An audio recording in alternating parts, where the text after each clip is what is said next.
আমরা তার সুচিকিৎসার জন্য সর্বাত্মক চেষ্টা চালাচ্ছি এবং আল্লাহর মেহেরবানিতে সম্ভবত কাল ভোরবেলা তিনি দেশের বাইরে চিকিৎসার জন্য যাচ্ছেন। আমরা আশা করি যে উনি দ্রুতই সুস্থ হয়ে উঠবেন।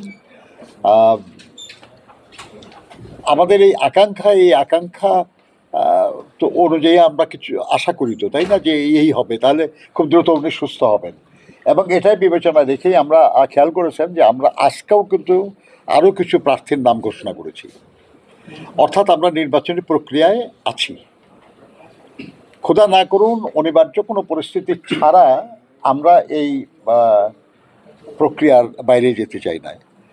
তো কাজে আমরা আশা করি যে আল্লাহর মেহেরবানি নির্বাচনে তফসিল ঘোষণা হতে পারে, যা খুশি, কিন্তু উনি দ্রুতই সুস্থ হয়ে আমাদের মাঝে ফিরে আসবেন এবং এসে উনি এই প্রক্রিয়ায় যুক্ত হবেন ইনশাআল্লাহ।